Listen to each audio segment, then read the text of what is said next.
didn't really mind, but we've had that trademark for quite a while. But hey, we got like first thing, a few announcements. We got some good things going on, and we'll usually start out with doing some haves and wants.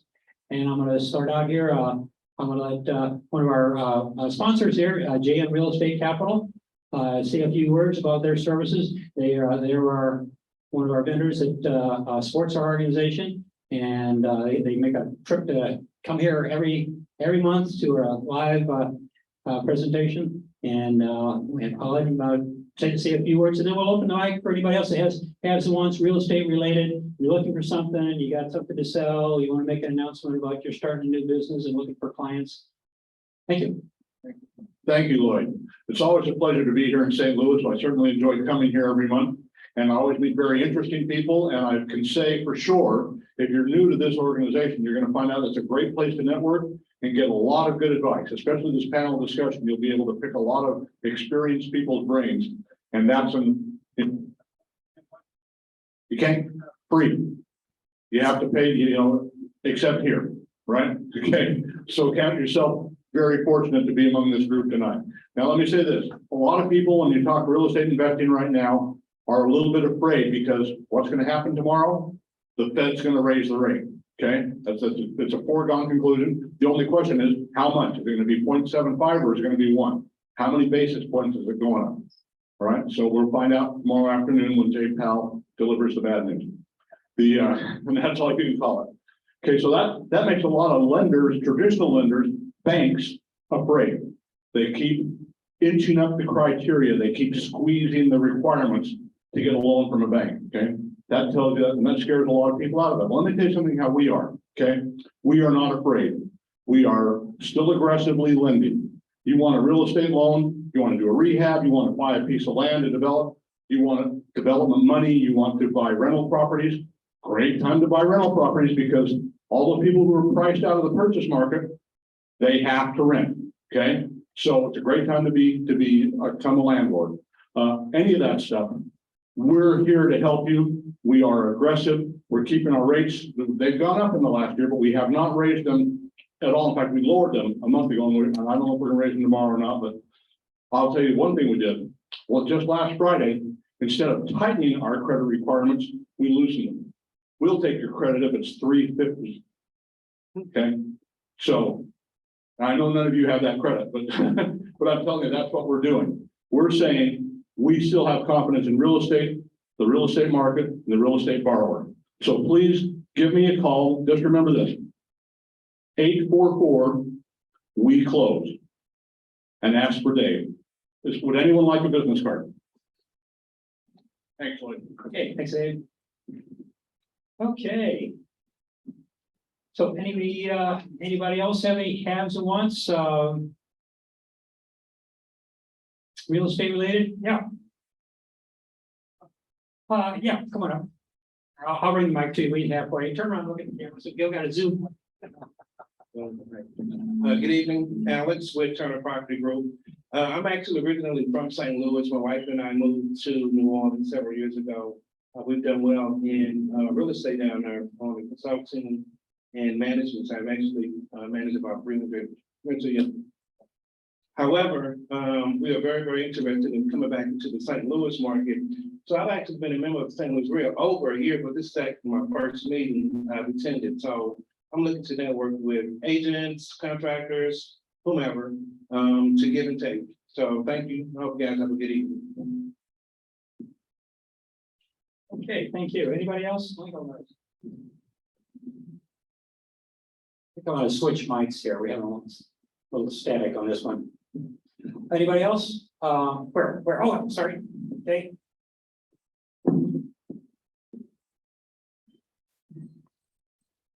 Hello. Okay. All right. So I'm looking to buy or rent right now in Chesterfield, Creveport, Maryland Heights. So if anyone has a property that they've rehabbed or they're working on, or they want to unload their rehab, they don't want to finish it, or you have a rental in those areas, I would love a 3-bed, 2 bath with a garage. So I'm also open to, I don't want to be a renter, but I want to know what you have because, you know, it might be competitive with what's out there. And then if you have something to buy, is there anything I should, so I'm also looking for the same criteria in a house. So 3 bed, 2 bath, garage. So in the same areas of town. So is there any questions about that? Like, do I need to clarify what I'm looking for? Contact information, thank you. Okay, so my phone number is 314-707-5656. And my email is mary.gallifrey@gmail.com. That's GALOF as in Frank RE@gmail.com. So I could be a cash buyer depending on the price, or I would have to figure out something else. So I could probably go, well, I mean, I want to say I could technically go up to 134 cash buyer, but I want to like, otherwise I'd have to figure out liquidate something with some asset, you know what I mean? So depending on what you have, so we'll talk. Tell me what you got. Okay, thank you, Mary. Anybody else have anything?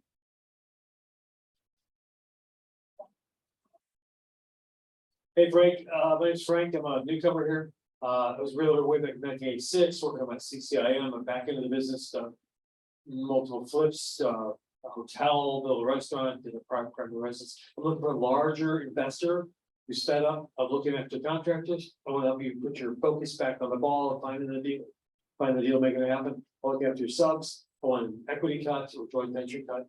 I can run all your subs, make it happen, make you money, and give you more time to focus on the deal. So I'm Frank, it's bespoke painting. I'm a painting contractor, 314-671-8030. For someone, maybe you're handling 6 to 8 projects at once, you're losing your mind. Let me help you to focus by looking after the subs, helping you do your deals and on time and under budget.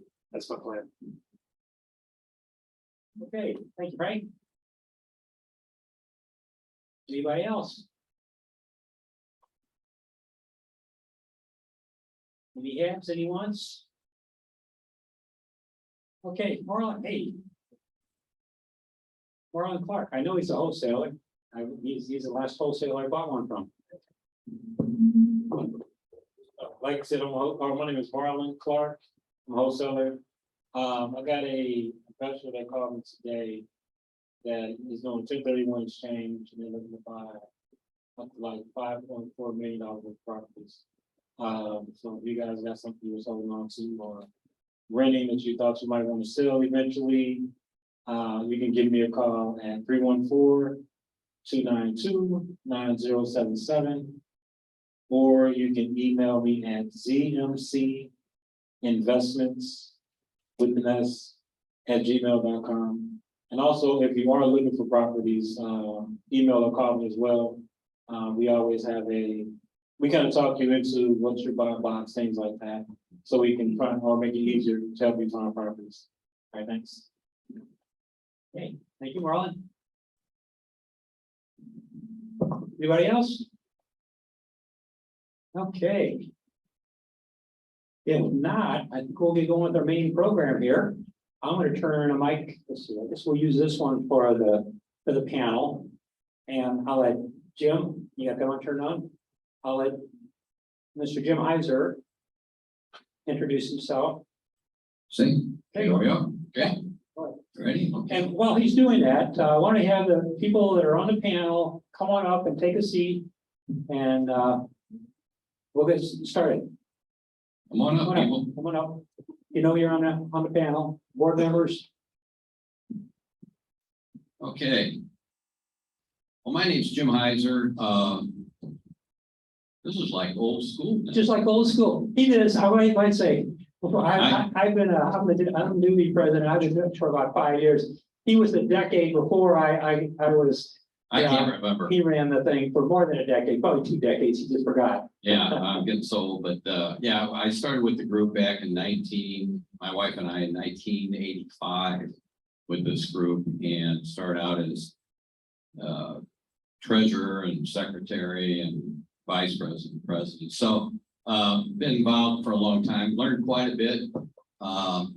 from the group, and for all those who can get and belong to a REIA, please do. It's the best thing for you. Plus, we're not for profit. We're not trying to make a buck.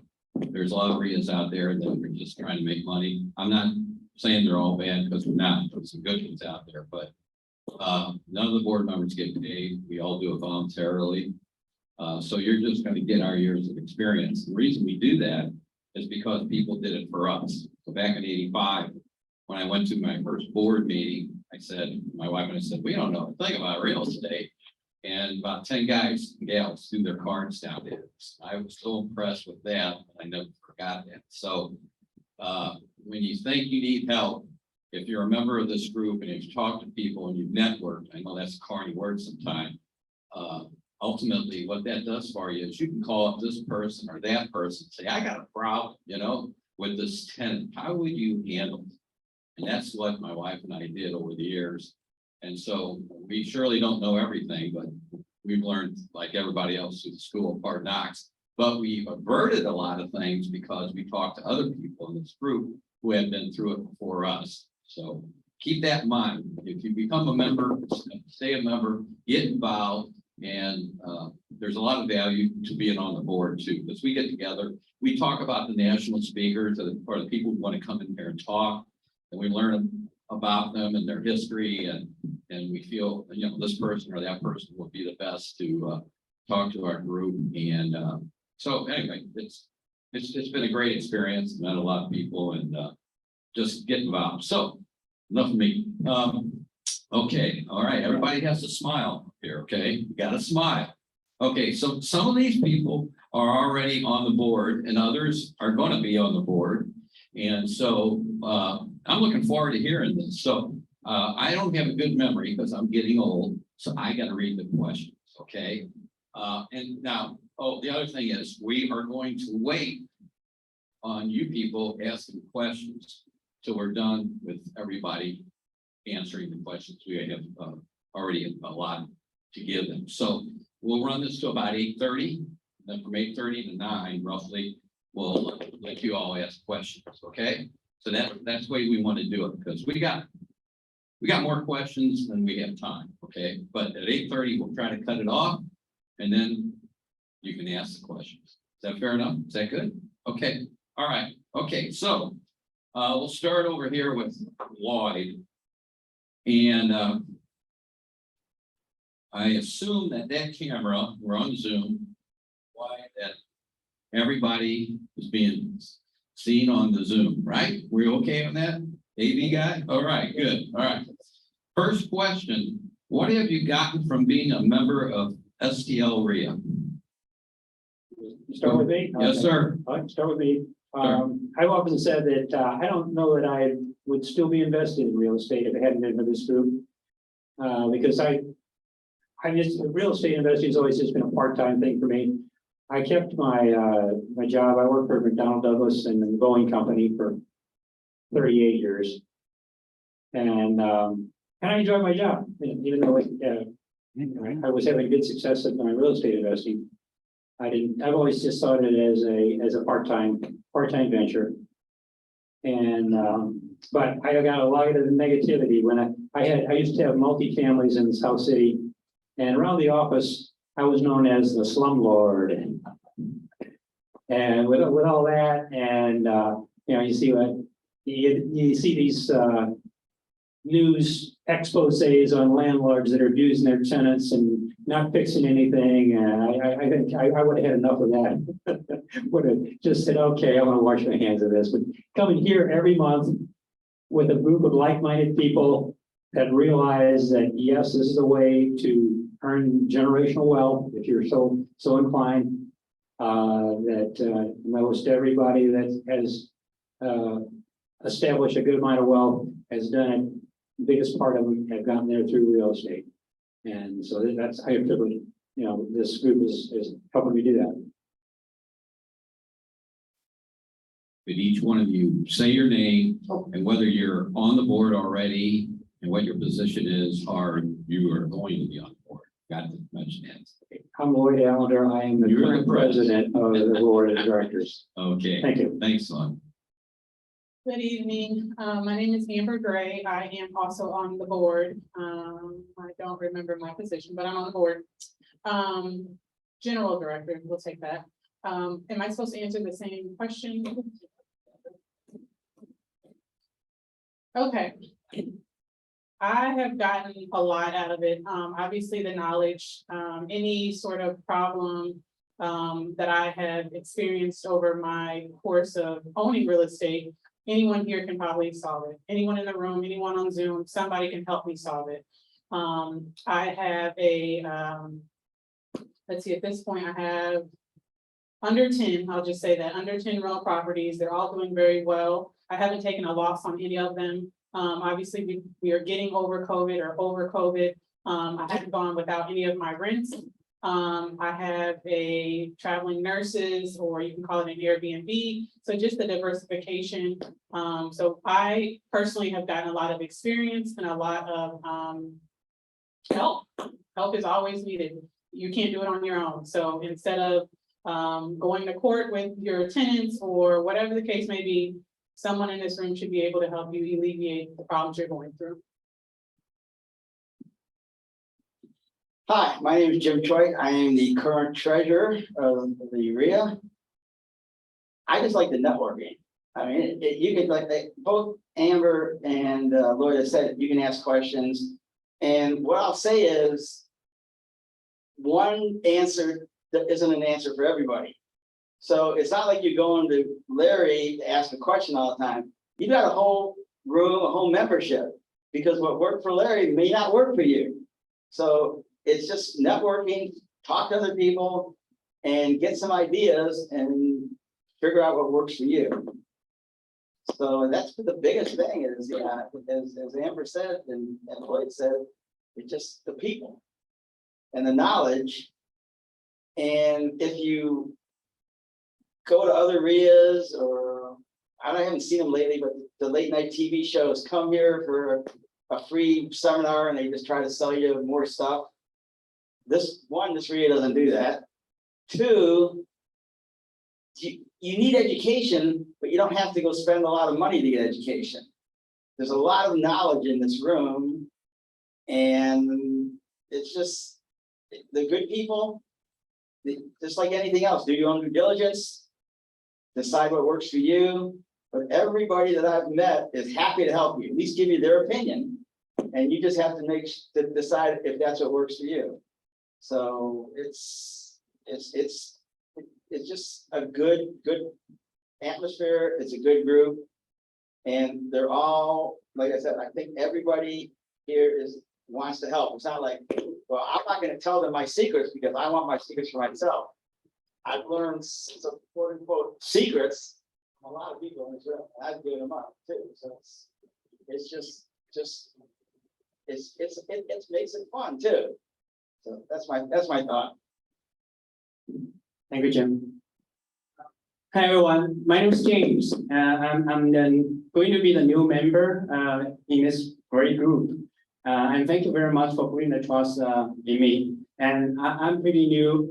I was with the group when Jim was the president a few years ago. But because of my work, I do a lot of computer work, so I was traveling a lot. So I recently came back. I was drifting away, but I came back to the base. I made a lot of mistakes, as all of you guys said, with those seminars and taking a lot of money and things like those. Those are not helpful at all. I always come back to this group. It feels like family. Everybody's very generous, sharing, caring. It just feels like family, and I like to serve. So I've been doing some single family rentals and then trying to learn different type of way of investing. Thank you very much. Hi, my name is Kristen Lehman. I am also going to be new on the board as the newsletter chairperson, right? Yeah, the newsletter. So I'd love to hear if anybody has any thoughts of what they'd like to see more in the newsletter. I'm open to suggestions. What I've gotten out of this group is just really, like everyone has said, a place to feel like you can get information. Everybody here has been so helpful over the years and encouraging. And, you know, when we were very first, my husband and I were very first coming, there was an older woman in the room, and I thought, is she like here to invest? She looks really old. And I come to find out, like, she had been investing for like 50 years. So I'm like, I have to meet that woman. And she was just lovely, and she wrote me a couple of notes, just encouraging me over those kind of first years where I was nervous about, you know, pulling the trigger on our first project. And I would just have to say, you know, everybody here is kind of like that. If you just sort of reach out to somebody in the room that looks like, hey, that person just looks like me, I might want to connect with. Everybody has been great. We've taken a couple older, not older members, but people who have been here a long time, you know, out for a dinner, out for a meal, and, you know, just pick their brain, and they've just been so gracious with their knowledge and their time. So that's been probably one of the things I've appreciated. Hi, my name's John Lee. I'm on the board. I have been for several years. I don't think I have a title. Just kind of help do whatever needs to be done. I consider this group actually my real estate therapy. Okay, because we can get together and talk like the others have kind of said. And one size doesn't fit all. So sometimes it's good to get 3 or 4 different answers to whatever question you have. It's also local. Okay, I'm in a lot of other groups too, and I have been over the years, and I still am. I was on, I hear a lot of things going on around the country and around the world, and they seem to have some of the same problems, as far as, contractors and some of the related problems with sales, buyers, sellers, all the same kind of stuff. The difference is this is local. You're going to come in here and you find out what other people are doing. You know more about neighborhoods. Back several years ago, I got, lived there, and I don't know if it'll come up again, but you get deals from other investors from other parts of the country that will invest here because they hear stuff that they don't necessarily know, the neighborhoods and things like that. But you find that kind of stuff out here. So, and being nonprofit, it just, it goes a long way because not trying to sell you, there's nothing wrong with some of the other groups around, but some of them try to sell you their off-market deals, maybe it's because they can't put them on market, or there's stuff like that. And or sell you a course every, I'm in a lot of groups, they want to sell you a course every week, and that's okay, because we all need to stay educated, but it's, this group makes it a little bit different than any of the other groups I'm in, so that's why I'm here.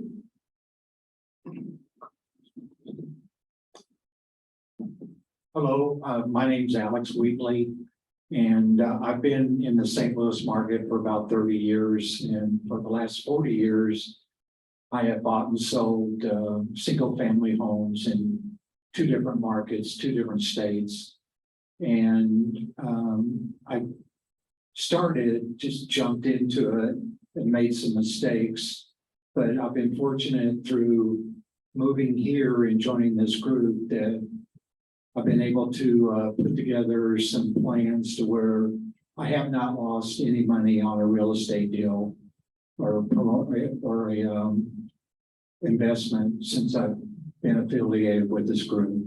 Everybody has got their heads on straight and can give you the right direction to make the right decision. So that's basically, I'm on the board, and I'm a general board member, and I have been for a couple of years now. So I'd like to see everybody here. This is great. Like most organizations and companies, attendance has dropped and Zoom has picked up. I'm not too sure if that's a good thing. People seize the opportunity to be on their own, and people really should be contacting and interacting with one-on-one with people to generate new ideas. So thank you for coming tonight. Testing, I always got to see if this is done. You're going to get the next question too. Okay. But before I have to make a note, that little lady that you were talking about, Kristen, she's passed away, unfortunately, but even when she was alive, she was a double-digit multi-millionaire. Well, more property than probably anybody in this room, more farms than anybody in this room. And she was my mentor, my wife and my mentor. So Another thing you mentioned about taking somebody out to dinner. You took us out to dinner. And it was a nice meal. You paid for it. So I thought that was really good. We used to do that and we picked people's brains and yeah, Amber, you took, really? What? Dang. See? She must have thought you knew something, Jim. The other thing is about, when you're a landlord, I always said you gotta be a psychologist, a sociologist, psychologist, sociologist, marriage counselor sometime too. All these things come into play when you're a landlord. But again, if you do it right, it's a very good business to get involved with. And if you got a good rapport with your tenants, 99 out of 100 are going to be fair with you because you're being fair with them, So, all right, next question. We're going to start. You got the mic. Okay. That question is, what type of real estate? Some of you have already answered this question. So as we get farther into the questions, they'll probably go pretty much more quicker. What type of real estate investments are you involved in? What type of investments? At this point, primarily or 100% is single family rentals. I have done bought properties through tax sales and foreclosures, but right now, single family long-term rentals. And they started off pretty rough and meaning tenants, the horror stories of drug dealing and bugs and everything. And the solution is the vetting process and be more concerned about who you're putting into the property rather than starting a lease and getting a lease and starting your cash flow.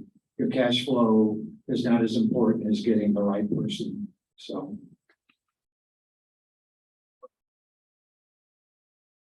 Do anybody have any questions? Is that how it worked? No. I like to do little deals. I've done over 3,000 that I buy for a couple $100, sell for a couple $1,000. I have rental properties. I'm really good at getting stuff for nothing. Okay, I got a property, another one this year, which I really wasn't looking for, a house that I'm working on right now that was given to me. I've gotten as many as 9 properties from a multi-million-dollar investor a few years ago that gave them to me. And kind of like I mentioned earlier, because it was the wrong neighborhood, they didn't know what they were doing, and they just wanted out of it. I had many rental properties over the years. I do not have any right now because what I found is and that's part of the therapy that I talked about earlier. I do not want to be the psychologist and all that, because when I went from being a mortgage broker to a landlord, my hair turned completely the rest of the way white. And I went from working like 7 days a week to like 8 days a week. So what I do now is we do owner financing. We're just a bank. I just don't particularly own anything, even though we do own everything. We just control it. So that's what I do now. And we get a lot more money for our properties. I still like my little deals though. I bought one again yesterday because somebody wanted to add a lot to what they were doing. So we stopped by the courthouse on the way back from our property down by Farmington, stopped at the courthouse, bought a property, put stuff together today, and just tacked on another $99 a month for the next 11 years. So that's the kind of stuff I like to do. We mostly do renovations and single family rentals. Only thing I did was single family rental, but I'm very much willing to learn everything else, such as owner financing from John and like commercial real estate, warehouse, and apartment building, things like this. Thank you. I currently do single family rentals. I consider myself a property owner, though, not a landlord, because I have a property manager. Since I am still working full-time for another less than a year, hopefully I'll be retired. So that's what I'm doing right now. I'm thinking in the future, I may liquidate the property and get more in the notes, performing notes. And if you're not familiar with notes, it's basically a promissory note secured by a mortgage on property, and you still get the monthly income without the liability and the maintenance and everything else that you'd have as a landlord. So that's kind of what I'm leaning towards maybe next year or two. So I'm still trying to figure it out. I have single families, multifamilies, land. Yeah, I've done house hacking, if you're unfamiliar with that. It's a multifamily, you live on one side and your tenant pays your mortgage, so you're living rent free. So you all probably do not know, the board does. I have a 7-year-old daughter, so we have been living rent free, mortgage free for several years now because of my properties. It's a great feeling to not have to pay rent, especially in this economy. So that is what my portfolio consists of. Oh, and Jim forgot to mention, because we both have them, I have a self-directed IRA. So one of my multifamilies, I purchased under my IRA, my retirement account, and every time my tenant, so for the sake of this discussion, every time my tenant pays rent, it goes into my investment account or into my investment. And then I turn around and buy stocks with mine. I don't know what Jim does with his, but that's what I do. I turn around and I use my money to make me more money, if that makes sense. So we can talk about that later on if you want. Very good. When I started out in the early days, I was had multifamilies because I was looking for additional cash flow. And generally, if you keep them rented in multifamilies, they cash flow better than single family houses. But after my wife and I got married and started a family, wanted to spend a little more time with the family and found out that single family houses are a lot lower maintenance, because I've been doing all my own management, a lot of hands-on work. And with single family houses, you have better quality of tenants. They've either been a homeowner in the past or they aspire to be a homeowner, and they're going to take better care of your house and they stay longer. So there's less turnover, and that's where you got most of your work. If you're a landlord, most of your work is to get the place cleaned up, and get it ready to rent, and then start interviewing new potential tenants to find the right one for the property. So, and then right now, that's what I eventually I did some 1031 exchanges and do all single family houses, and I just got to have a handful of single family rentals in St. Charles. Next question. Okay. All right. One comment on all this. If you do proper screening, it's not that bad of a deal to have tenants. And some people make their money by having multi-families. They tend to make more money up front. Other ones buy single family homes, so there's not quite as much requirement to interact with X amount of tenants at one time. You know, it's a maintenance issue. And so you can make money either way. And there's better appreciation on single family houses also. You make more on the back end. You can, yeah, you can. So, but so everybody's got a different bent on this. No way is it by itself is the right way. Are you making money? Are you happy with it? That's the bottom line, okay? And well, hopefully you're doing it legally too. Let's throw that in there, okay? All right, so but if you do the proper screening with tenants, you know, you usually don't have that many issues. It's just that it goes such a long way with what we're talking, you know, proper screening. What do you have to offer to other members of STLREIA as a board member, Lloyd? Well, yeah, I've been a board member for about the last 8 or 9 years. I mean, I've been president for the last 5, I think, and vice president before that. And I hope I've brought, I know during that time period, Jim and Diana Mayo and myself revised our website, and that was a big job. And now I'm glad we've got James to help us maintain that quality website. Now he's volunteered to carry it on. That's the thing. You can create it, take a lot of time to create it, but there's a continual maintenance thing too. If you don't keep an eye on it, things can get right. So we got help with that. And we've gotten good praise from John and I and Laura went to Ohio REIA and got praise for the website. We were compared to a lot of other REIAs. Ours were really stacked up there. So with the quality. And I think since the pandemic, so John decided to go ahead and start this Friday networking thing, and we had the attorneys, Kathy Davis and her associates on every Friday during the pandemic. And then we did networking and just sharing stuff, and I think I hope I've had a lot of value there, because we got a lot of young people that come in that don't have as much experience, and I've offered a lot of advice to or give my opinion of what I've done in situations, because over the last 40 years, I think I've probably experienced most of the situations that could come up in a landlording situation. So I think I've helped out that, and then answering the same kind of questions here when we're live.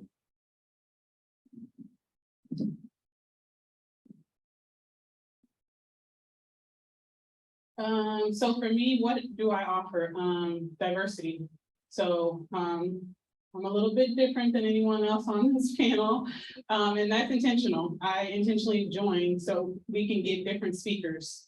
You all are looking for different people to bring you different ideas. I'm not sure if, the ideas that I bring to not only the board, but to those that, afterwards, if we're talking, my Airbnb, a lot of people may be looking into those, traveling nurses, just different things than the standard multifamily or single family. Like I said, I own land. How did I buy that? I own property through the LRA. What was that process? A lot of the members or people in this room, I'll say, may own property in the county, while I own property in the city. So just diversity, something different than what you would see from other members on the board. I'm not really sure to answer that question after both, but for the board itself, I'm the treasurer, but I'm also a member of the board for everybody else. If somebody's got a question, a problem, I kind of consider it as not just the board, but as a member of the REIA. Be happy to answer questions, like Amber answers questions all the time. And this is just my opinion, ask other people too. But I tell people that, especially the new people, I guess I like working with people because I want to tell them there's more to real estate than just flipping and, fix and flip, rental. There's, as Amber mentioned, you can own property and other things in your IRA. There's notes, there's just so many things to do, wholesaling. And a lot of the new people don't know what they want to do. So I like to talk to people and tell them, these are things that I know are available. This person's an expert in this person I feel is good at that. Short selling, whatever. So I don't want to consider myself just a board member. I like to consider a member that's helping everybody. I don't know. It's actually fun. I enjoy it. As Jim Heiser said, or Lloyd, I don't know, we don't get paid. We don't get paid for this. This is volunteer work. So that's kind of what I give and what I get out of it. That's cool. So I will be helping with anything related to computers, websites, servers, social medias, video, photography, whatever that you need help with. So let me know. Thank you. Well, I hope to bring some organization. I'm pretty good at that. So the newsletter will hopefully be a good fit for my skill set. But just in general, my husband, to meet people, collaborate on things. I always think more heads on a problem, the better. So I love the collaboration and the networking in this group. So, I haven't been doing this as long as many people, but, would be so happy to share. We've had so many people pour into us and share resources and problem solve. So, if I can do that for someone who's just starting out, I would be more than happy to. I just like to be here with everybody else because I learn a lot is what I do. I've helped set up meetings for a few years now. Back during pandemic, I think Lloyd mentioned that we got the attorney Kathy Davis. She was our first speaker when we came back live, and she still meets with us every first Friday of the month. on Zoom. So every Friday at 11, we've been meeting. She started off probably for over a year. She would give us the complete updates on, as landlords on court systems and everything like that. We've continued to network, even though she only comes on one Friday a month now, but that's been a regular thing. We're in our third year now, and that's been a pretty good networking for us.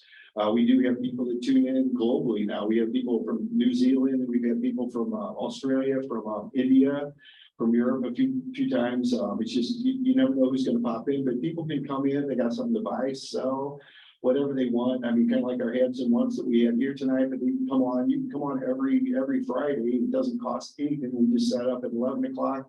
You can just tune in, see what other people have. If you got a question, we have a lot of contractor questions and things going on. And again, it goes back to locally, but it doesn't have to be. There's people that have investment properties here.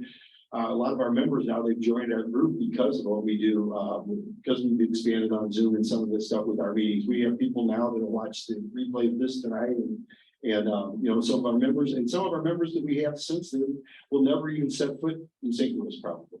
We have members like that all over the place now, and I like to do this because it kind of lets me be kind of like an insider. I get to learn some of the stuff, get to meet a lot of people, and that's that's why I like to do this. So that's the value I like to bring to it. And if you can think of anything you want to have on Friday or any special meeting you want to have, just let me know. We'll see what we can do. I've been a board member for about 4 years, and I decided to become a board member to devote more time and pay back to the community. A couple of years ago, my wife and I both left our jobs and retired, and so I have the time to be committed to more time to be committed to working with you guys. And there's a couple of days a week that we at our house that are affectionately called get out days. So those days are to me getting out and working with people and working on the property. So I'll be glad to contact anybody, provide any information that you need, and help you follow up. Thank you.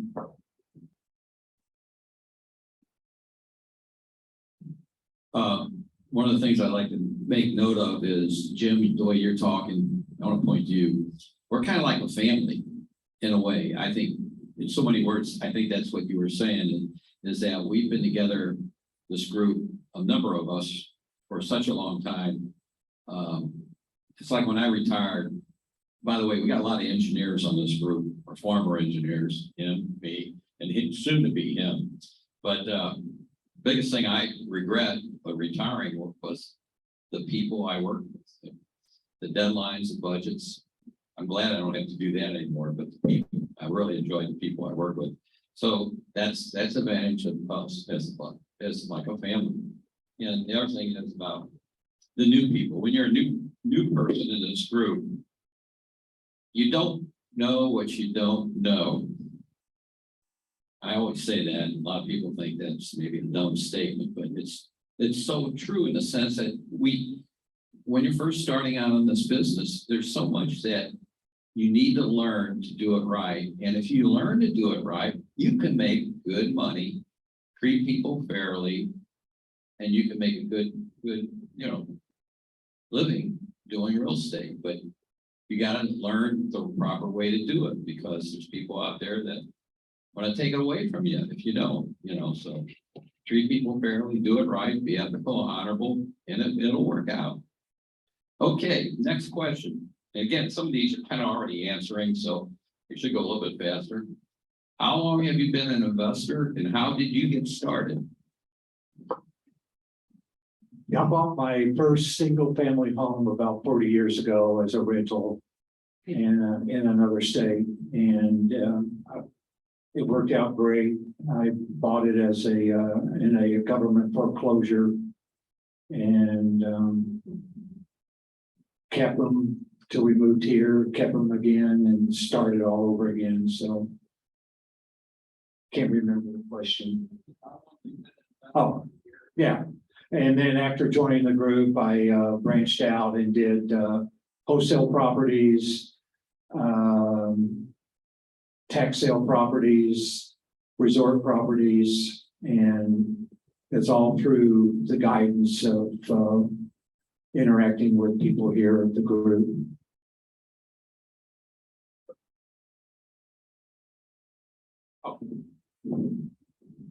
I don't know, I got started decades ago, I don't know.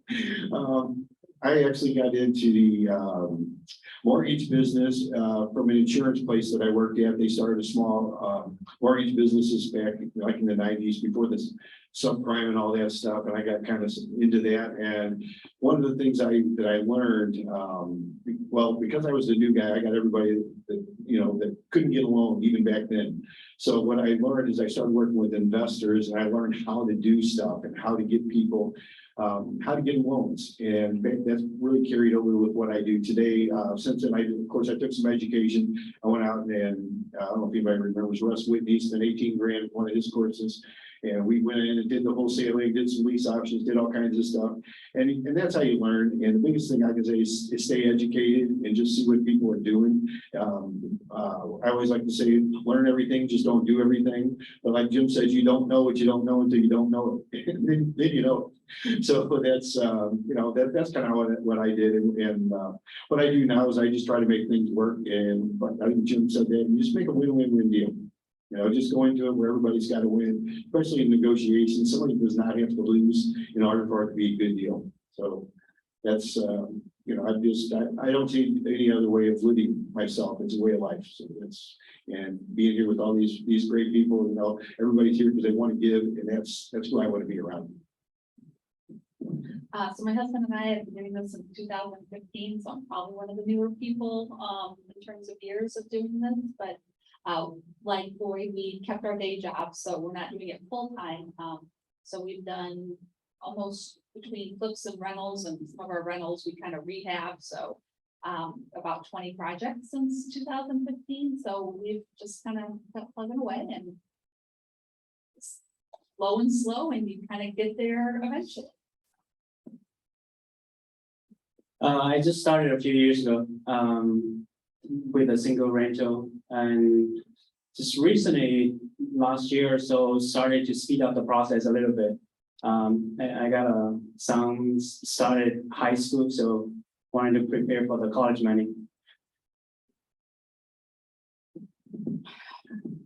I'm thinking I bought my first property in 2011, 2012. I don't remember exactly. I had a neighbor who was a painter, and he had rental properties.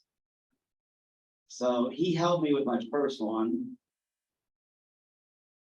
I also, not that I was bad mouthing it before, but I also went to one of these weekend seminars, Armando somebody. I don't remember what his last name. But I didn't pay thousands of dollars. I just went to one weekend seminar, maybe two. And then John Lee.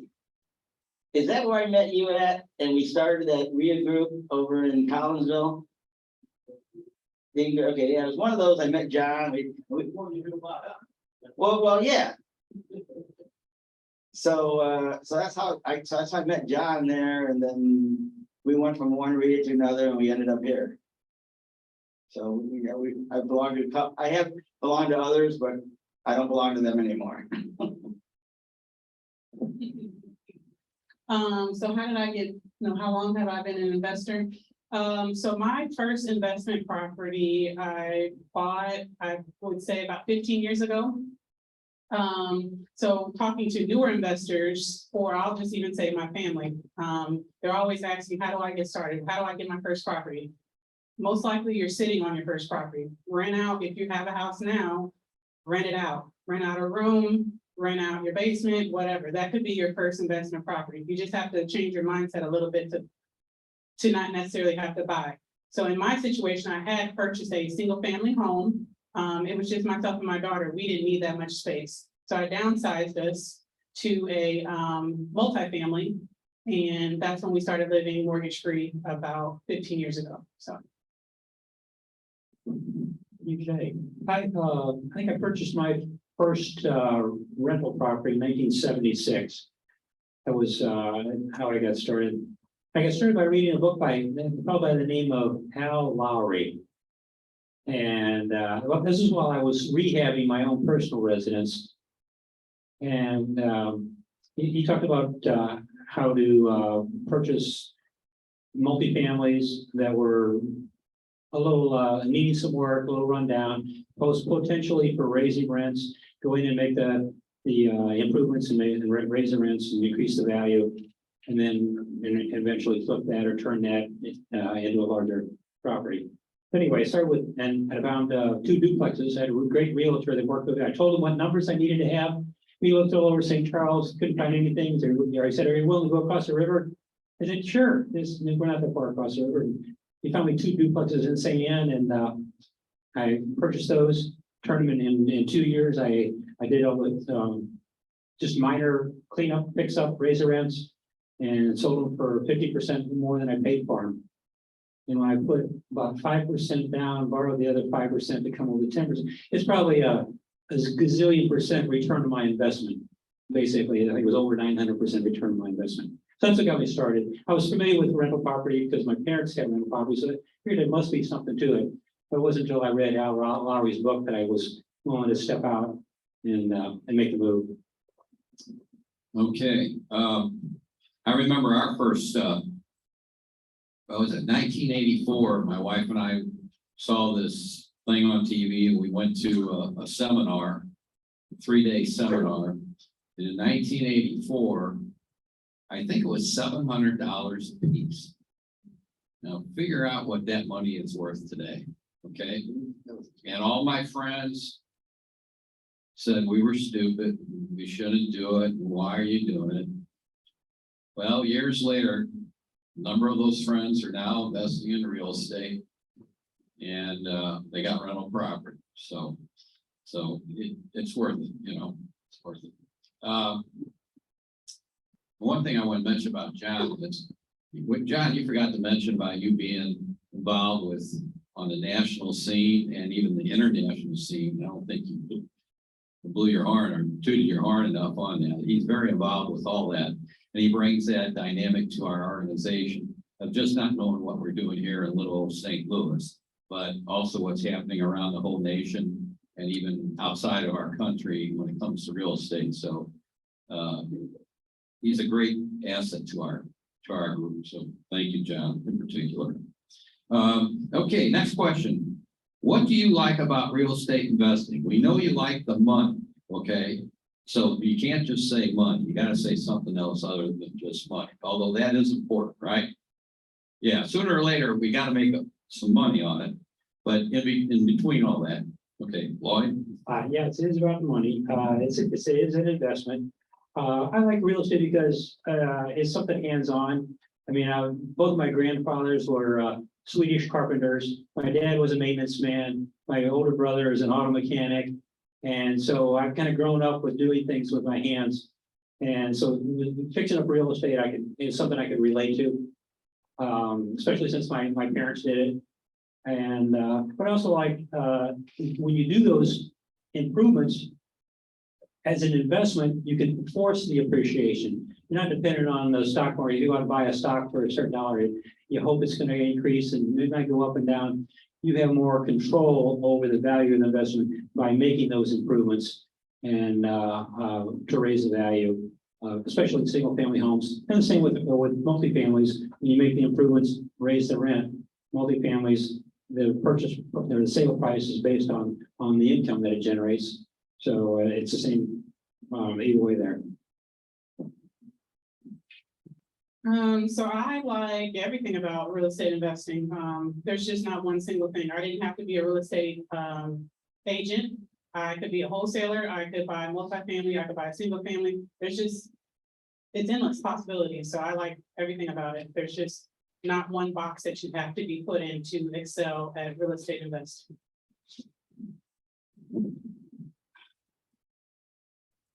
I agree with both Lloyd and Amber.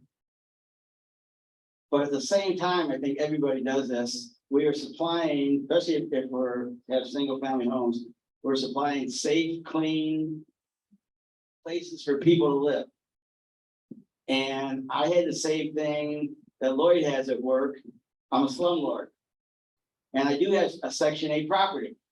But it's a nice property. I mean, plus Section 8, you have to get inspected by the city, you get inspected by the Section 8 people. So Section 8 property is not a bad, nothing bad. But as a property owner / landlord, as Jim Heiser said, you want to be ethical, treat people right. You're providing housing to people that need housing. And they're renting because either they want to rent, they can't afford a house. I mean, I've had renters that paid every month on the first, great, but they just didn't have the money for the down payment, or their credit wasn't quite good enough. So you're doing, I don't want to say doing a public service, but you're helping people. So they need a place to stay. So I kind of get a good feeling from that, I guess. Well, to me, real estate is really the investments, and everything else is gambling to me. I lost quite a few money from other stuff, so I always come back to real estate. And then the risk is calculated, you know, and it's tangible. The worst is you can sell it, right? Another big thing for me is real estate. If you do it in the right way, it can save you a lot of tax. Right. Gosh, I would echo everything that everybody's already said.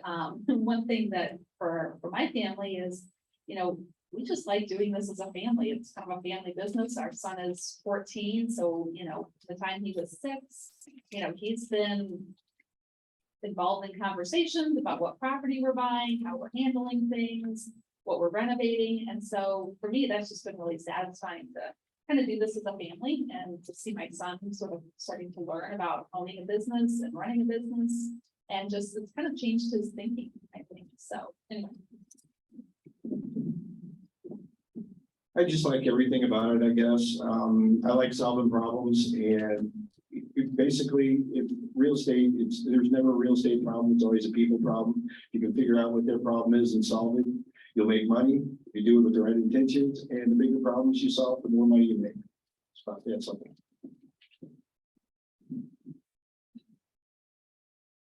As everybody is aware, over the last couple of decades, everything is getting increasingly complex and high tech, and I can say over-engineered. But as housing is a basic human need, and there's a lot of aspects of housing and real estate investing that has been influenced by all this technology, but the basic operation and the basic procedures of acquiring property and maintaining it and making a profit have really not changed. And it's a good way to become involved without worrying about all the extraneous implications. And forever is the investment. I have 2 sons that decided they wanted to go out of state for a private college education, and the investment properties paid for that. So That's a good point. Somehow I'm still paying for my kids' education. Good comment about the REIA. It's not like the stock market. Once you buy a property, and if you're going to keep it, you get a mortgage on it, and your rent's matching your mortgage or more. If that stock market goes up or down, that rent is still there to pay your mortgage each month. You know, so that's a big deal compared to what happened just a couple days ago. The stock market dropped, and we were on vacation in the Yellowstone National Park. I didn't care because I knew my rent was going to come in and still pay the mortgages. So if the stock market dropped real low, it didn't matter. I mean, not that I really wanted it to, don't get me wrong, but that's the difference with real estate. If you plan your mortgages right and your financing, you know, versus your rent. Now, again, that's if you want to be a landlord. If you're a wholesaler and you just, or a flipper, you got a different bent or angle, that's fine. It's just everybody's got a different way of doing it. And I think the biggest thing, I don't know if anybody really said that, maybe they did, is the freedom that you get from the financial rewards of real estate. The freedom. So when we were driving around in Yellowstone Park and looking at the bison, you know, yeah, I checked on my properties, but you know, something happened, okay, just go ahead and fix it. You know, you got people at that point later on in your life where you can have people, you know, your carpenters, your plumbers, your electricians. So it gives you that freedom when you get to a certain point. And I don't mean in the first year, like some of these gurus say, but after a number of years, you start getting to a point where, yeah, you know, it's nice to have that money coming in. Yeah, you could go out and buy a brand new car right away with that $1,000 check coming in each month or whatever. But if you're smart, you wait on the, I forgot how Keith Elliott used to say, our president, you know, sacrifice for today for the rewards for tomorrow. That's true in many ways, especially in real estate. You know, watch your pennies when you first start out. When you get them later on in life, you know, instead of tipping 10% for these kids who are serving you, you can tip 20 or 25. That's okay. But I remember there was days when I was young, you know, I couldn't give more than 10% or 5% even. You know, it was that tight. But now I feel, well, let's get back to those young ones who are coming up. So, all right, next question. What or who has been of greatest help in your real estate venture? Who's got the mic?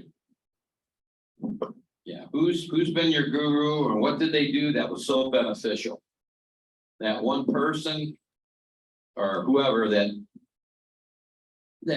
tripped the trigger for you to get into real estate or do what you do? That's a tough question for me, but for the last 5 years, since joining this group, it's got to be John Lee, so.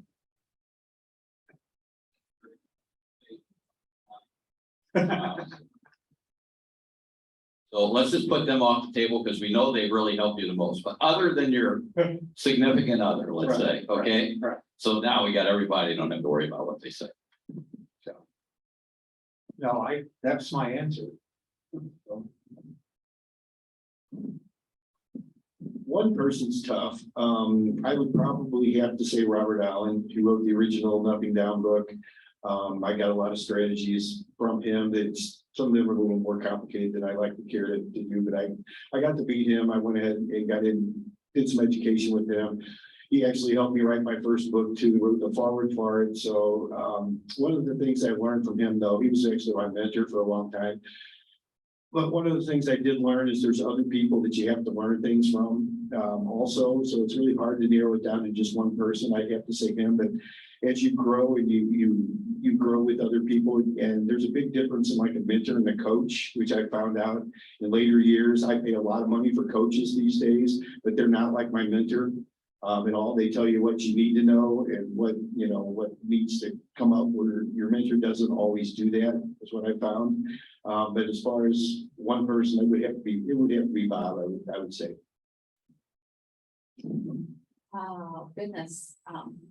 We've had a lot of people. I mean, I feel like I'm constantly looking for new information, talking to people, picking people's brains. So it would be hard to say one person, but there's a couple that we met years ago, and they are out in the East Coast, and they have they're just great people, and they've done every kind of deal.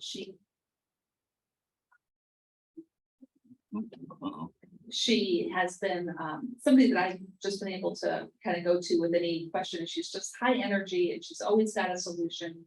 Her mind works like a mile a minute, and so yeah. And then, as I said earlier, a lot of people in this room that have been just really great to be able to reach out.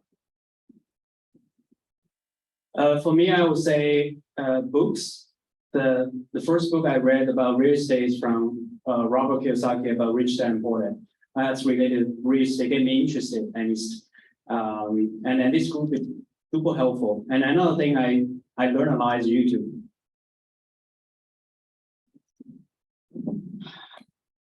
Hard question, But if I had to pick one person, he's not a mentor, not a coach, but my rehabber. My rehabber is a friend of mine. I knew him. He's a neighbor, used to be a neighbor of mine before I bought my first property. And he's rehabbed all my properties except one. He just wasn't available. But I've never had the issues or problems that I hear people having with contractors. So I had it easy. I mean, I'll admit it. I had it easy because I haven't had contractor problems. Because if there's something he can't do, he knows somebody that can do it. And he'll call him and do it, and he'll pay him and I'll pay him, and it works out great. So he's made my life easier. And he's not available. He's semi-retired. So for me, I would say probably my parents. In my case, they had rental properties as I was younger, but they planted that seed, right? It just starts with seeing somebody else do it. I didn't know what they were doing when we were riding around, collecting rent checks or, opening the mail and getting the rent checks and that sort of thing. I mean, that probably paid for my college. That probably paid for my first car. It probably paid for so many things that I am unaware of, but it started with that first seed, just being in the car, riding around, not paying attention to what my dad was telling me, or my mom, but I knew at that time they had multiple rental properties and that was a stream of income. So that's who I would say influenced me the most, because as I got older, I thought, man, I need to do something different to not rely on my 9 to 5. Because I don't want to be, if I'm fired, I have my daughter, how am I going to support her? So that's how I also got started, because I didn't want to be away from her so much, but I wanted something else to support us. So. Yeah, like everybody else, it's kind of hard to, I have trouble saying any one person. I do remember though, when you talk about this group, early on, when I think I acquired it was my first 4 family. It was in South St. Louis, and I was coming to these meetings regularly. And I knew from my reading and being associated with this group, the key was to tenant screening, to have good tenants. The problem is when you buy a property, purchase a property, you inherit the tenants that were already there. You're obligated to satisfy the lease that was created by the previous owner. And that was where I've had all my biggest tenant problems were from inherited tenants. And I was having my first one when I came to a meeting one time. I said, oh my gosh, I got this person. I really want to. She'd already driven everybody else out of the 4 family, half empty when I bought it. That was the only tenant that was allowed after I bought it, because the other one said, I'm always only staying here to be nice to the previous owner. I'm leaving now because I can't stand the one upstairs. And so he gave me it sat me down. I don't even remember if I described him to Jim, you might remember. I don't even remember her name now.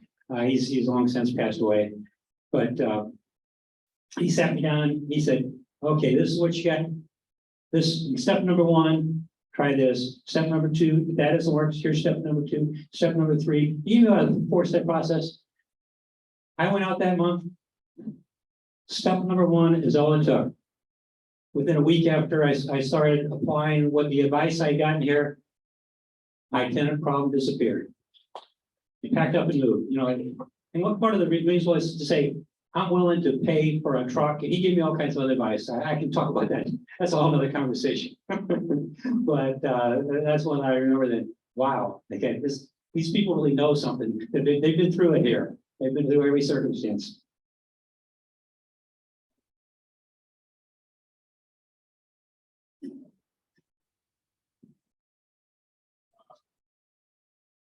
Think of one. Yep. Okay, what was your best deal, Lloyd? I like to say my best deal was my very first one, because that's what kept me interested. I realized that, I just described it. I had with some creative financing, I put 5% down and I increased the value of the property by 50% over what it was. And since that worked so well, I think, wow, this real estate stuff really does work. You do the numbers right, and you buy the right property, it does work. And that's what has kept me motivated ever since. and you keep applying, the right formula and making sure the numbers work before you buy and you do the right improvements. I haven't, you can't lose. So.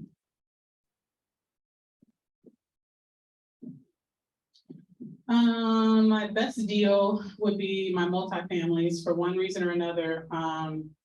They've done very well. So one of my multifamilies is in South City, not too far from Barnes. So I'm able to make a killing on it.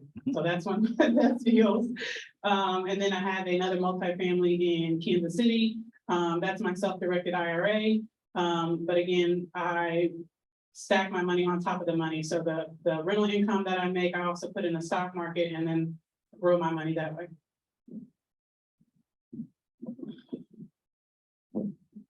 I'm not sure what my best deal is. I'm gonna say my best deals, plural, have all been bought by word of mouth, by knowing somebody, not by the MLS, not by, it out on the market. It's networking and finding properties that not really out there.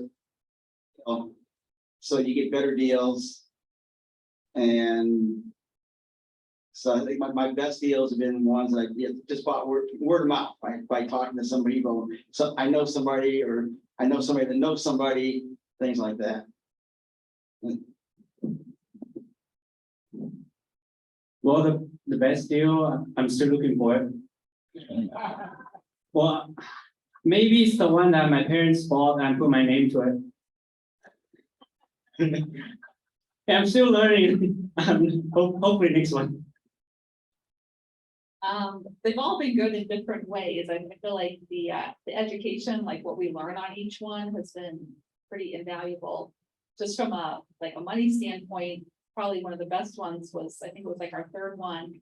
It was like $10,000, and I think we negotiated it to like $8,500. Fixed it up, needed a lot of work. It was a tiny little house. It's probably actually a fishing shack 100 years ago, but codes it grandfathered in. We fixed it up. It appraised for $80,000, and it's been a rental ever since. So that was pretty good return on our investment. And then this summer we had one that we bought it. We were going to fix it up, and literally the day we closed, a real estate agent walked up and asked if we were the owners of the property. He said, "Yep," that was about 20 minutes ago, and she said she has somebody that wants to live in that area. And so we said, well, we're not really going to sell it. We want to sell it for, that might be doable. Bought it, we did no work for flipping it without doing much work. So that was kind of fun, probably once in a lifetime. It happened too often. Best deal. I haven't done my best deal yet either, James. They're all good. You learn something from everyone. I mean, I still like the little ones. I bought a property yesterday, over the counter for back taxes for $294.01. Sold for $6,000. They're gonna pay me $99 for till it runs out, so I don't know. They're all good deals. The best ones, I got a couple more lined up this week. I don't know, maybe that'll be the best one. They're all good. It's just a work in progress. And Jim, you kind of mentioned the freedom. That's really what it's all about. I mean, I was up this morning about, before 5 o'clock, at meeting at 6. And then I had all kinds of paperwork and stuff to do, but they're all good. I consider them all the best, or I would do something else. So, it's really hard to narrow it down to one though. Over the years, I've concentrated on bank and government foreclosed properties, and some of them, like the government, it's hard for an individual investor to acquire, but as far as long-term investments, the foreclosed properties have been my best investment.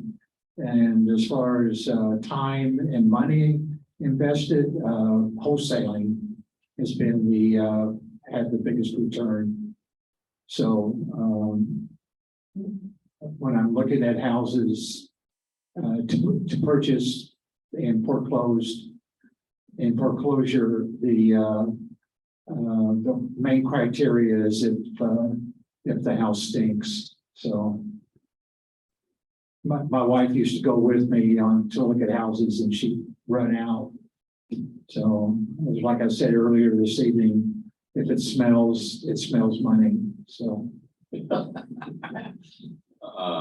I would agree with that. We used to make our best money on cat houses. Now I'm talking about houses that got cats up, okay? And honestly, I've had it where one that was so bad, my contractor would run outside, throw it, come back in work, run outside, throw it, come back in. And I made great money on that house. I had another one where they wouldn't even walk up, the mailman could not even walk up to the house. It was so bad. But the cats have made us a lot of money, a lot of money. And then as far as properties, I mean, we used to buy one on a block, the next thing, you know, we would find another one on the same block, and we have more than one instance where we have multiple houses that we owned on a given block because somebody would tell us about another house as we were improving the property. Neighbors would come over and say, all right, check out that one down there. And it happened more than once in a number of times. So, okay, next question. Okay. How do you find your real estate deals and how do you know it will be profitable?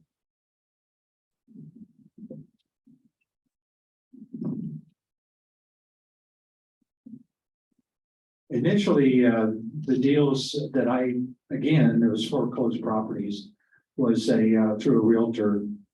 And a realtor is a good asset. And I recognize the value of it, and I became one. And I'm an independent realtor broker now. But I initially, again, and even now, I don't do a lot of number crunching on foreclosed properties. I look at the retail value and what they're selling for. So I'm a kind of a hands-on rehabber. So it generally turns out to be very profitable. How do I find them? Is that what the question was? Okay. Okay, well, but the longer you're in it, like kind of like Jim said, you know, you start doing something in the neighborhood, the neighbors see what you're doing, they come to you. Word of mouth goes a long way. I got a call just this afternoon before I came over, somebody with the house in Kirkwood, and it's a thing I'm not looking for. The way I really like to do it though is I like to look for people just getting behind on their taxes. Okay, they're not quite, they haven't lost their properties yet because they usually have other things going on in their life. And that's been a really good source for me. When I do mailings, like earlier in the year, I sent out 5 letters and I got 1 house. Okay, that's the kind of stuff I like to do. I don't want to send bulk anything out. And I've done a lot of that stuff in the past, but I typically look for somebody that's got a problem and they need help. And how's it profitable? I don't really look at it like it's profitable right off the bat. It's just what can I do to improve their situation and make it all win-win-win. And it's always profitable when I do it that way. If anybody, and it's really, you know, it's all about relationships and dealing with people, because if anybody seems kind of funny on any part of the deal, I found it's just best to walk away because that's when it's not profitable. So that's just kind of how I look at it. Let's see, yeah, a lot of them have just kind of found out, it feels like, but it's really been more of word of mouth and making connections with people. So I feel like for us, that has been a great way to find our deals, find our properties. The second part of the question. Oh, how do you know it's going to be profitable? I'm kind of analytical, so I mean, it's kind of a gut feel, but then I also like to crunch the numbers. And after a while, it's just kind of experience. You kind of know what a rehab's going to be. You kind of know kind of where you need to be when you purchase it and what you're going to put into it. And so it's a little bit art, a little bit science for me. Right now it's from a few close realtors that I've been working with, but I really wanted to learn other ways to find distressed sellers. How to know it's profitable? I don't know. My wife does. Well, like I said before, my best deals have been word of mouth, knowing somebody or know somebody that knows somebody.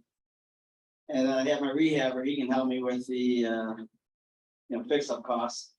But I also use my, like I told you before, I got a property manager. I use my property manager to figure out what they're renting for, because at my very first house, in my head, I'm going, I think I should be able to get 725, 750.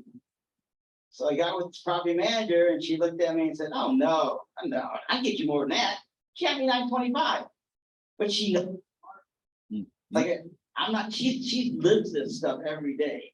I'm part-time. So she knows the market, she knows what the rents are going for. And she also can tell me, don't buy in that neighborhood, even though you drive through it, it looks fine. She says, I can't rent there. Go 2 miles to the east, that's fine. So it's basically use your network. Just find people you trust, find people that can help you in this room, outside this room, wherever, and use them. So I'll give a different take on it. On the MLS, I have my settings set for properties that have been on the market for 30 days or more.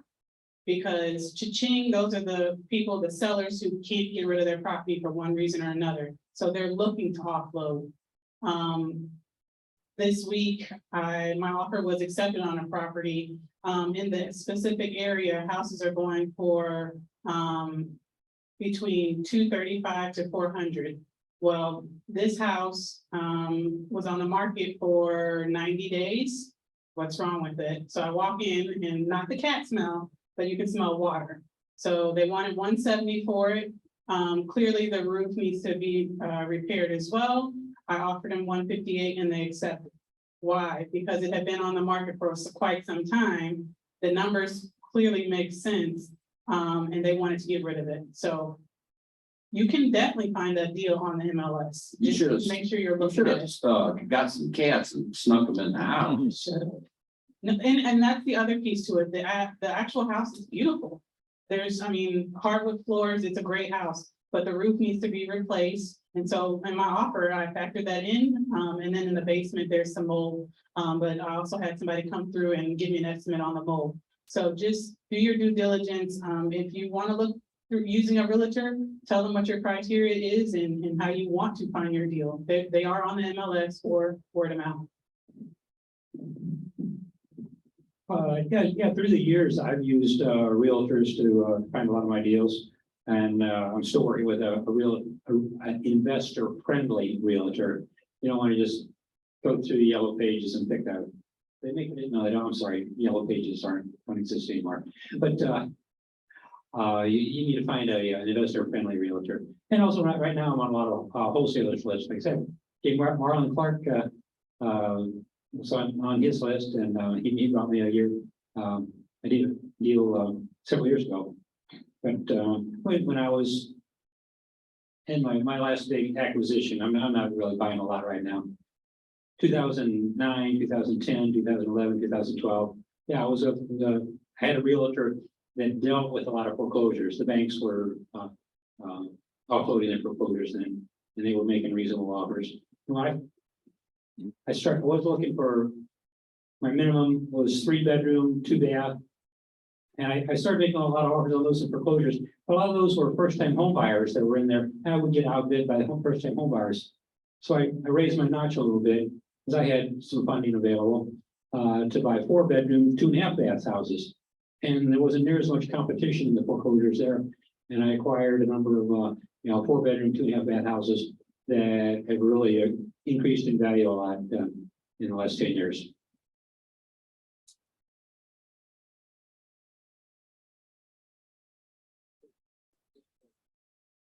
Can you hear me? It's 8:30, but let's just real quick, because a lot of people, especially the newbies, have a problem with finding funding, right? Getting money to buy your first property.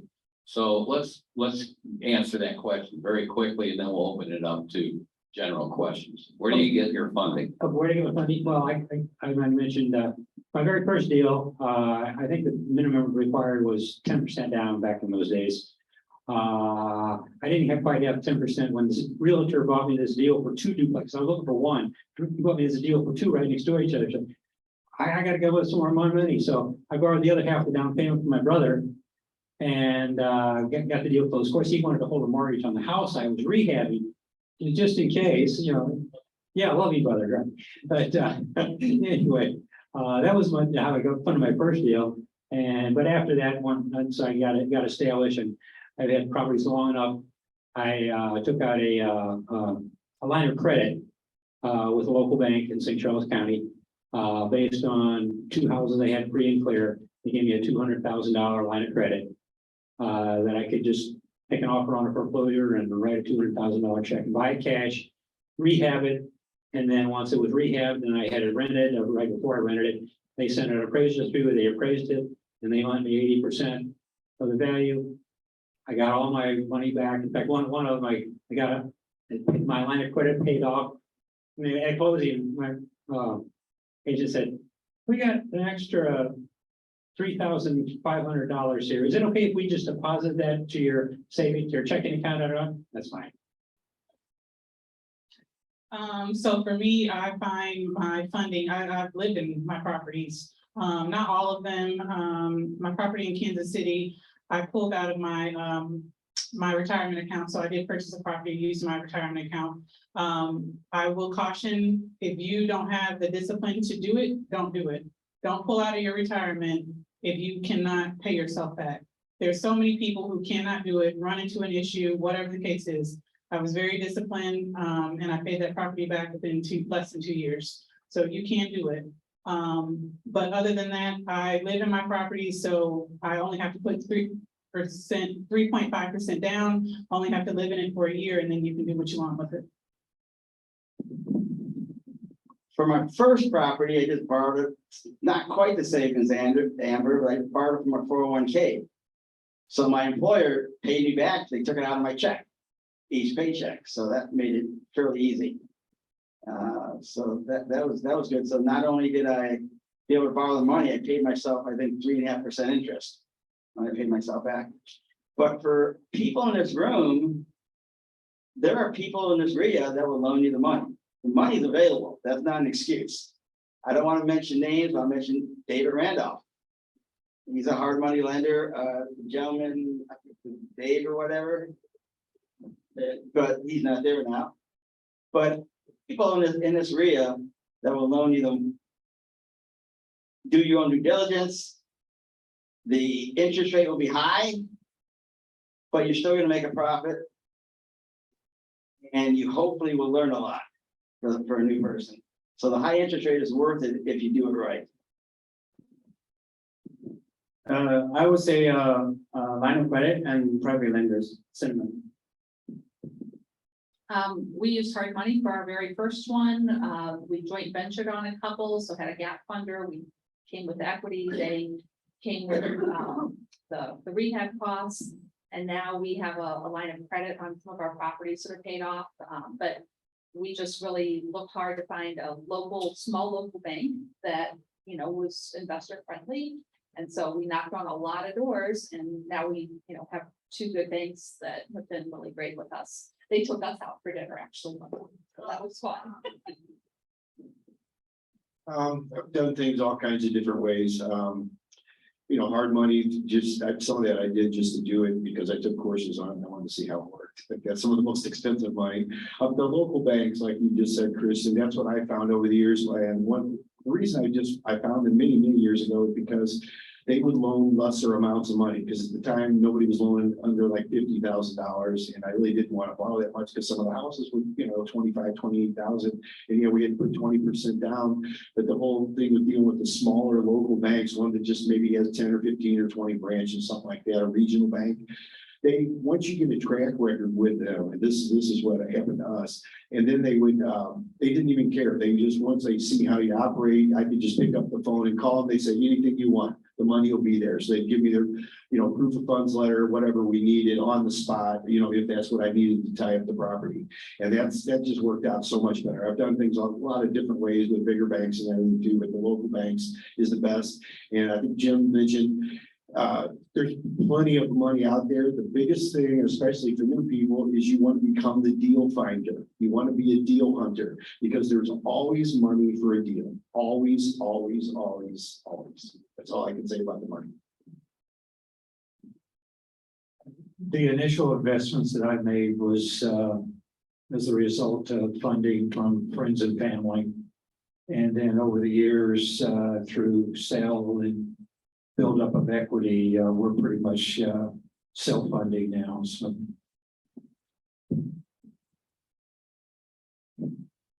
And I kind of did the same thing where we first borrowed from our 401k at work. And then when you pay back yourself, oh, what a deal, you know? So for those who are working, and you got a 401k at work, within reason, you can borrow off that. And if you can live in the property, if it's a duplex, and you stay, or even if it's not, you live in there for, I don't know, for first couple of years, you get a better interest rate as a occupied owner than a investment property, and then you can rent that out and buy another one, live in it for a number of years. My wife and I would have did that, but we were in a school district that we really liked, and she said, we're not going to move our kids. But for those who can do that, that's another option, you know, move every couple of years, start rehabbing, and then you rent them out. So anyway, okay, we got some time left. We're going to open it up to questions. Hopefully there are some people out there that have some questions. So be it as it is, I see a couple of hands going up. Okay, Cliff, let me come back to you, and anybody who wants to answer the question can. Okay, my name's Cliff, and I've been real estate landlord since the early 80s. And I haven't really done any buying and selling so much, but right now I've got just a handful of rental property and I wanted to sell one. And it's been about 20 years since I've sold a property, and I'm just kind of curious, where's the best place to advertise a FSBO?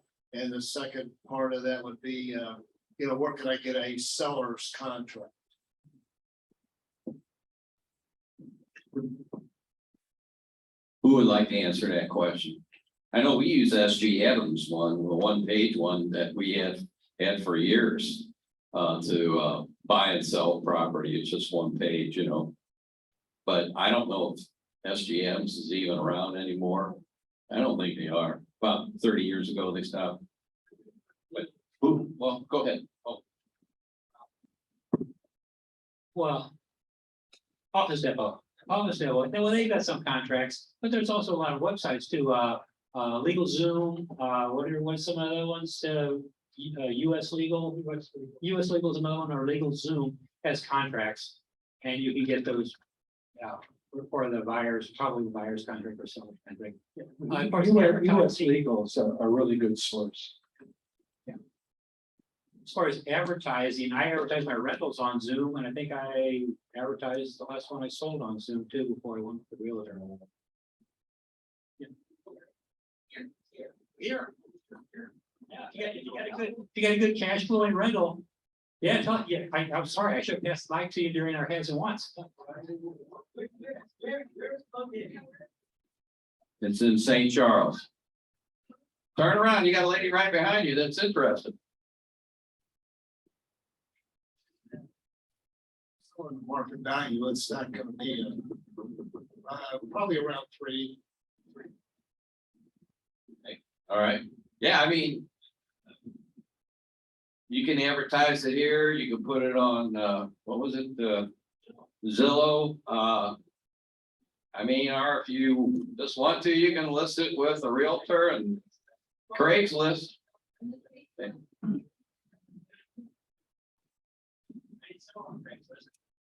One of my better deals I purchased on Craigslist. So yeah, I look there every day because I'm not in the procurement mode right now. But yeah, if I was looking for something, I look on Zillow or Craigslist and see what's there. And you might put something there. You know, put good descriptions, some pictures. People love pictures. I mean, or if you don't want to mess with all that, just get a realtor, but stage it.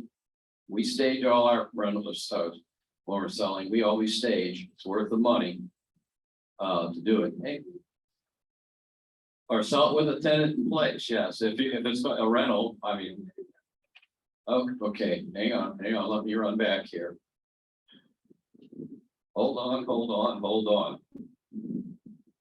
Okay, this question's for Lloyd. You mentioned earlier that you had a 4-step for evictions, like a secret sauce. Could you share that with us?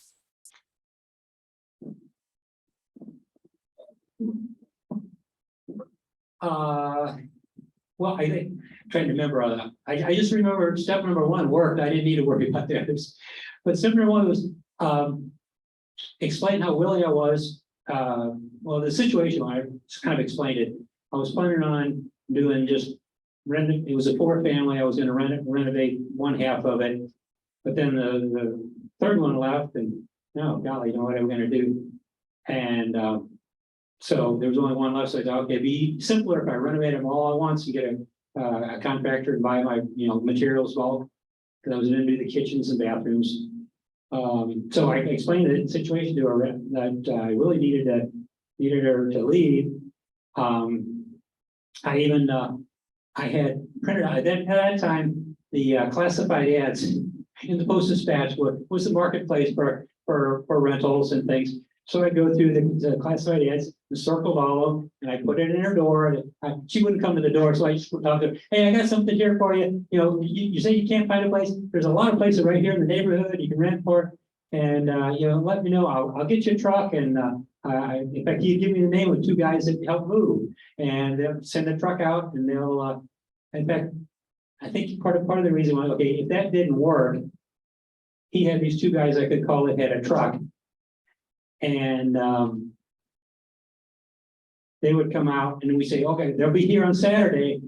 And they would just pull their truck up, or you pay them whatever it was at the time, $50. They pull their truck up from the house, and I'm serious, we're here with your truck, and we're willing to move to wherever you want to go. And like I said, I didn't have to go that straight. Just having that, I think I went back several times within that month, every couple of days or once a week. Hey, here's some more ads for apartments that are available, and really need you to go. And like I said, before the next meeting, Just cut them a check. Pay that 'em. worked. Well, Pay 'em to yeah, get that's to another move. thing. Yeah, key. Since then I've heard Yeah. about cash for keys. I hadn't heard about cash for keys Give them back enough then. money for So the it didn't next, cost me anything. just cut a check and pay them, and they leave, they're happy, and they have another place they can move in with the money you're giving them, and it's up to you how much you wanna pay them, but, then they're happy. The problem's solved, No question. Now, if they wanna stay, that's a different story. Okay, let's, we'll get this lady over here. Hi, my name is Anita. Hi, my name is Anita. So you mentioned that, there's an option to find some, investor-friendly banks that are local. Can you help me understand which ones those might be, or is that something that you just kind of did the research and relationship established? Sorry. Trying to remember. So we networked and we found a contact, somebody who was in the banking business, and we were working out for breakfast and said, who do you know at some of these banks? Can you give us a name? It's always better to call somebody and got a name. And so he gave us a couple names. We started with those. That one didn't work. But we said, hey, who else do you know? And so it's just ask the question. And if you hit a dead end, ask for a name. And and then one day, literally, my husband just drove up and down Manchester Road about a mile from our house and just looked at the banks, like, Bank of America is a huge bank, Enterprise is not. So it's like, have I ever heard of this before? No, that's the one we went into. And So then just just a lot of legwork. one follow-up question, to go along with that, and really for anybody on the panel, how many of you all have like an established business plan and used it before you started real estate investing? Like, is that something that you feel is truly required to get started, or did you just jump out there and buy something like?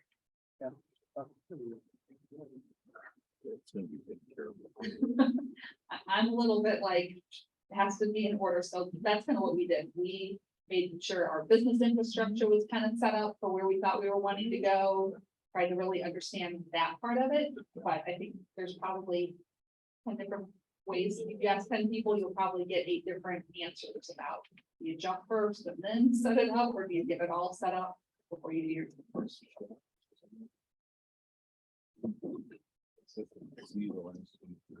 Yeah, we never really had a plan. We do now more than ever, but when you first start out, you're talking about financing, you can have the greatest plan in the world, but until you have a track record, in my experience, they're not gonna give you any money except based on your own situation, credit, and things like that. Once you get going though, you just kind of show them what you're doing, and if you work with them, networking is really it. I look for some of the smaller banks and establish a relationship with them. That's just, I think that's key. And you'll find too, you want to have ideally an attorney that you can call, at least know some names, and a contractor or two, you know. That's a To buy great a property, team. you don't have anybody that can work on them. Do you know everything that you need to know about rehabbing a house when you start out? No. So at least have a general contractor or somebody that you've kind of vetted through somebody else that you can say, hey, I got this property. Will you come and look at it and see what you think it would cost to rehab? What I used to do, I used to take pictures of some of the different trades working, you know, like a plumber. I'd watch him and I'd take pictures of him sweating a pipe. So I learned how to do it. Now, you get into permits and all that. Well, yes, when you start really rehabbing big time, you know, you may have full permits depending on what municipality and area you're in. But having a contractor, electrician, a plumber, a carpenter, those HVAC guys, at least have some names written down. And you can talk to other people and friends and get a lot of that information, you know. And so when you have a property, then you could say, hey, come along with me.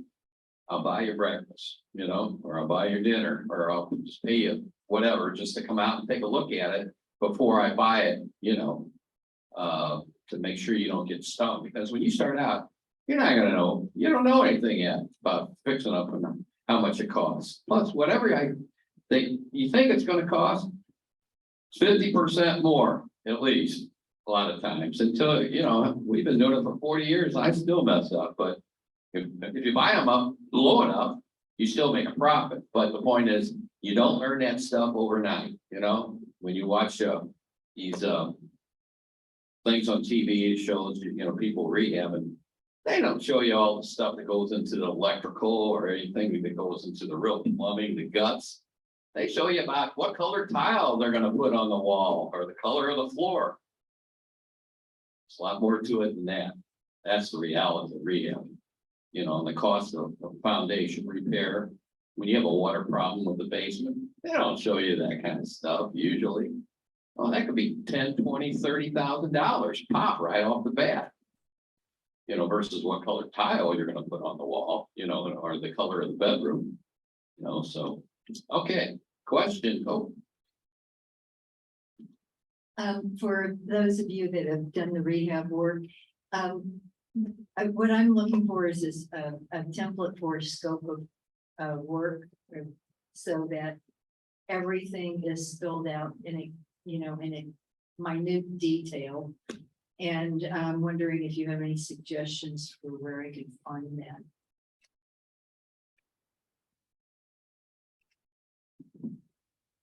I mean, I have some, I'm happy to share resources if you wanna. It kind of depends on if you're, I like to break it down, like, you know, there's a plumbing scope of work, like kind of break the whole project down. Otherwise, it can be kind of an overwhelming document, but I don't know how other people eat that elephant. I like to break it down into the different trades.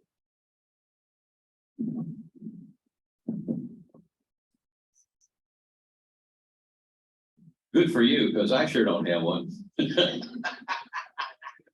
I guess I do. I guess we do after so many years, but okay.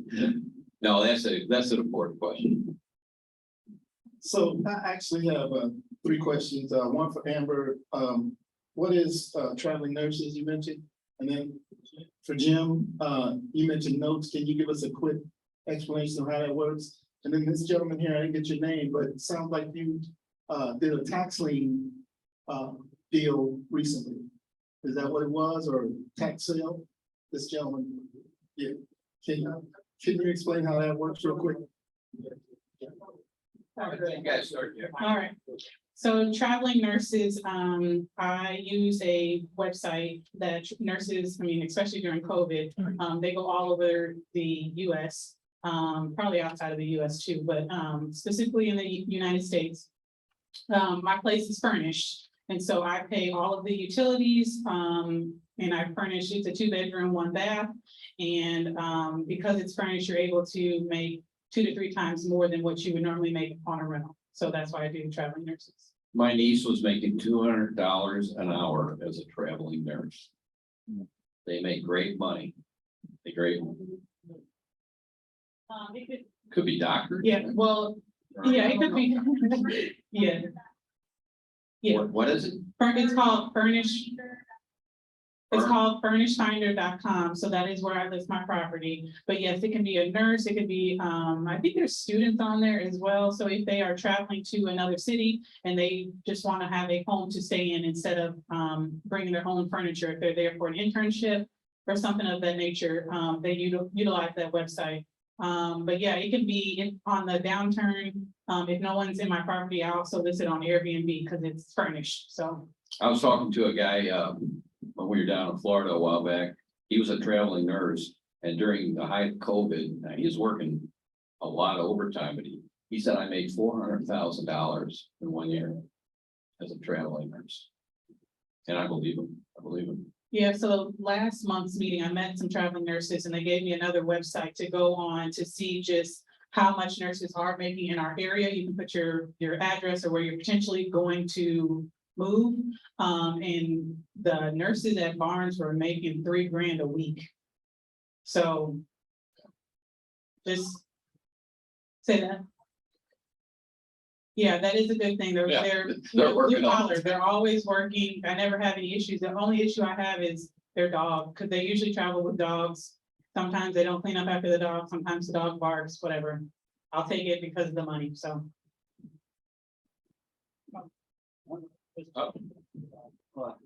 With Alex. Yeah, Ron's got a question for me. So, Mr. Gayfield, this is the last time I invite you as a guest here since you put me on the spot. Since I did invite him to the meeting. Yes. So I'll give you the Reader's Digest. This could go too long, but basically a note. There's like a mortgage. It's a promissory. Uh-oh. I don't really have. No. I say no. A mortgage is I'm all messed up now. We'll talk. I'll talk afterwards. I can give you a good explanation later, but it's gonna take too long. Is Diane?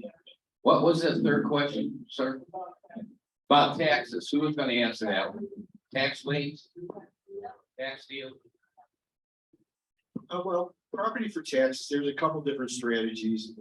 We won't get too complicated, but there's liens and then there's deeds. I'm not, liens is when you pay somebody's taxes and they have to pay you back interest or whatever. Missouri is a mixed state. They do liens the first couple of years, and then after it gets to the 3rd year tax sale, which is about 5 years of back taxes, then you can go to the tax sale auction, you can buy those. I've never been to a tax sale auction, but I bought many properties that the counties have taken over after they did not sell at the tax sale. Okay, every county's different in Missouri too. There's like 114, well, 115 if you count the one municipality or however they have it done. But nothing is uniform other than statute says the tax sale is on the same day in August. After that, it's like the Wild West in Missouri. Every county is different. I like to buy them just over the counter, and the simplest thing to tell you, just call the county and just ask them, do you have any properties that you have for sale that did not sell at the last tax sale auction? It's really that simple. It's a yes or no question, and then they can give you a list. Now, your due diligence comes in after that. That's a whole different world. And you can get in that for hours and hours and days, but there's a lot of people around here.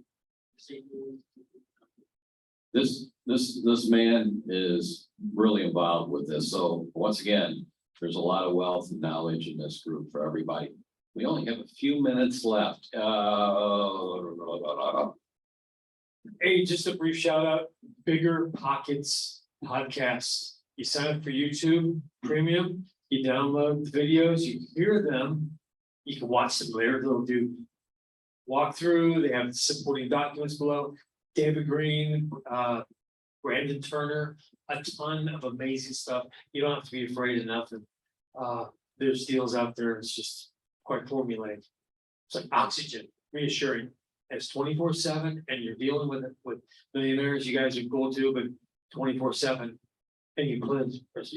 Some millionaires out there. And they get the transcript and you can press rewind. I'm telling you, it's bird. Lit me up. Great info. Okay, we're gonna be closing it down pretty soon here. Okay, I'm sorry, I forgot your name, lady in the middle. Yeah. So you talked about going to the local banks, so I'm asking you, what are the two names of the banks that you were just referring to? Banterra was the first one that we worked with. Triad Bank was another one that we talked with, and Enterprise. You currently using Enterprise? You said, what was the first one? Triad? No, Santerra or something? Oh, Banterra, Banterra? Oh, yeah. Okay. Now, actually, Banterra is not doing smaller commercial loans anymore. So we have a couple loans that we grandfathered with them, but if you called them up today, unless you are like looking for $1 million commercial loans, they're probably not the right bank at this point. They just changed what they do. So after you've been in the real estate business for a while, and you bought a number of properties, as you pay them off, you get a line of credit on the ones that you own free and clear. Then that allows you to go and write a check for X amount of money. So maybe the banks will say, you own 3 properties and together they're worth $500,000. Now, this is not day one of investing, okay? Have you been in it? So maybe they'll give you 70 or 80% on the dollar, you know, against that value of that property. And so you have a commercial line of credit. And it's great. So that means you can walk out right away and you don't have to borrow you don't have to get a mortgage to buy a piece of property. You use your line of credit to buy the property. Now, once you own it free and clear after you bought it, then you can go back into a bank or whatever and finance it for a long-term, you know, fixed rate loan or whatever. If that's your plan, okay? But that's one way a lot of the investors, including ourselves, have done, is after we've gotten equity in the properties, it's not day one when you're starting out, but after X amount of years, then you get that line of credit. And that line of credit allows you so much freedom and flexibility to go out and say, I can buy this property for cash today, right now. You want $200,000 check? I can write it right now. Now, once you buy it, you're on your line of credit. So ideally, you turn around and then you walk into whatever institution, say, I own it free and clear. I want to now put a long-term loan on. Now, this is if you're going to be a long-term landlord or housing provider, I guess is what I should have said earlier in the evening. But that's one way to skin the cat. Now, again, if you're a flipper or whatever, I know it's a different ballgame, but you know. Okay, we're going to have to close it up. I think it's about 9 o'clock, is it not? Pretty close. So I'm going to turn it back over to Lloyd and let him thank everybody and all that. Hey, thank you, Jim. Really want to thank Jim for coming back, taking care of this meeting. He does this a lot better than I did. So he came up from a good engineering management background, where I was, when I retired, I was just an engineer number 5 at the voting company. Yeah, probably as much as the VPs at yours, but that's neither here nor there. Anyway, thank everybody for participating here tonight. Thank you all for coming. And hope to see you. If we don't see you next month, we're every Friday at 11 o'clock.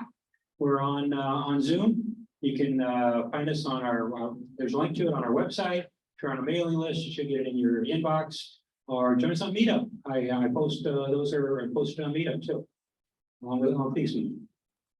Yeah, next month, I should mention, yeah, next month we'll be doing having a vote, the nomination, nominations will be done, and we'll be nominating our new the two new folks here, and also Jeannie over there. Thank you, Jeannie, for helping at the registration table. They're all nominees for next month. Okay, one last question from our longtime, well-established Amendment.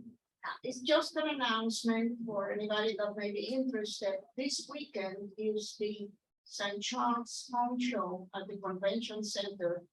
And they always have different things that are, help for investors. Free and free parking. St. Charles Convention Center, Friday, Saturday, and Sunday. St. Charles Home Show. St. Charles Home Show. Yeah, they have a lot of information for investors and things. Yep. And it's about banks. I use, Jim was talking about lines of credit, in St. Charles County, New Frontier is investor friendly. That's where I had my line of credit. For normally when I was, in my acquisition phase. So New Frontier Bank, yeah, this is a small one. They've only got 2 branches, I think, in St. Charles County. And they were restricting just to St. Charles County as far as their properties. But anyway, thank you all for coming. If you didn't get any refreshments, want to grab something on your way out, help yourself. We still got half an hour here. Got some personal questions you want to ask somebody here? Have at it. Thanks for all coming.